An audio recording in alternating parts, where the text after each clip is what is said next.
आज हम लोग बात करेंगे अन्य प्रमुख विद्रोह की। पेट के एग्जाम को देखते हुए स्पेशल आपके लिए बनाए गए हैं। ये क्लास मोस्ट इंपॉर्टेंट है, देखिएगा। प्रमुख नागरिक विद्रोह, ठीक है।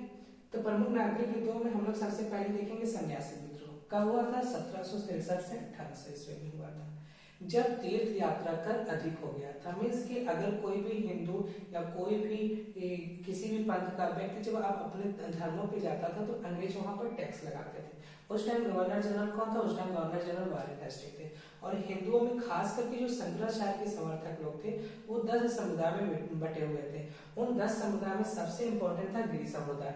तो जो गिरी संप्रदाय के लोग होते थे वो क्या किए कि इसी समय 1763 से 80 के बीच में तीर्थ यात्रा कर के विरोध में एक विद्रोह कर दिया। उस विद्रोह का दमन किसने किया? ये खास करके यही पूछा जाता है कि उस विद्रोह का दमन किसने किया।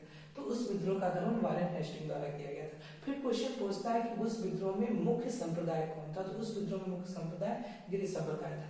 आप लोग दोस्तों देखे होंगे, आप लोगों ने सुना होगा वंदे मातरम। तो वंदे मातरम कहाँ से लिया गया? वंदे मातरम इसी आनंद मठ बुक से लिया गया है, जो कि बंकिम चंद्र चटर्जी ने था।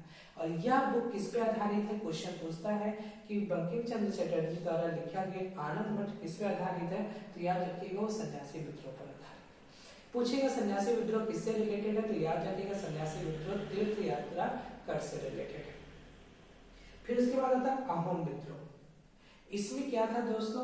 इसमें ये था कि अंग्रेज लोग पहले तो नॉर्मली लोगों को, भारतीयों को अपने साथ लड़ने के लिए कहते हैं। फिर उसके बाद वापस क्या करते हैं कि अहोम मतलब यहाँ पर असम से, फिर वापस असम पे ही असम को कब्जा करने की कोशिश करते हैं, जिसके कारण उनके अपने ही सैनिकों ने विद्रोह कर दिया, जो कि क्या कहलाया, जिसके प्रमुख नेता थे गोमधन कुंवर और रोड कुंवर कोनार।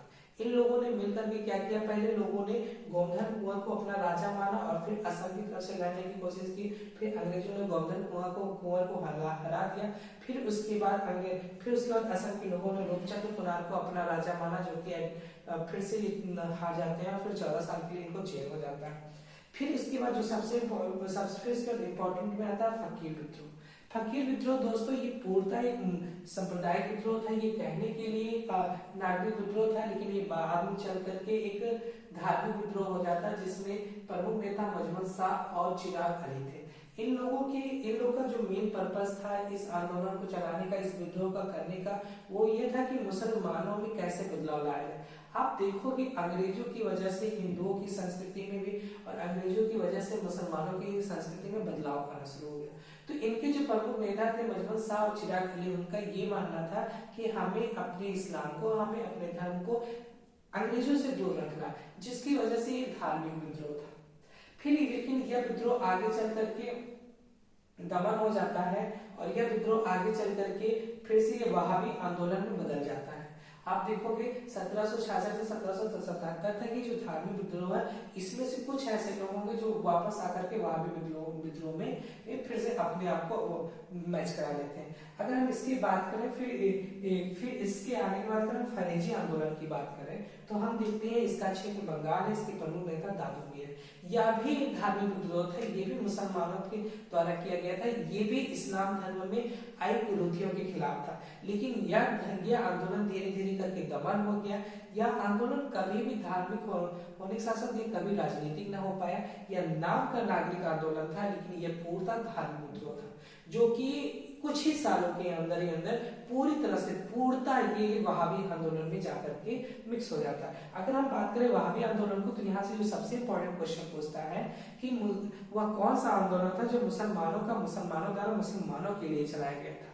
मतलब कहने के मतलब कुछ मुसलमानों को जो वो अपनी संस्कृति में बदलाव कर रहे थे, उनको पुनः इस्लामीकरण करने के लिए, उनको पुनः इस्लाम के बारे में बताने के लिए, इस्लाम के बारे में समझाने के लिए उन्होंने वहाबी आंदोलन चलाया, जो कि 1830 से 1860 में थे। अगर हम ध्यान दें तो वो 1830 से 1860 है, 1820 से 1858 मीन्स यहाँ वाले सभी के सभी बदल जाते हैं वहाबी आंदोलन।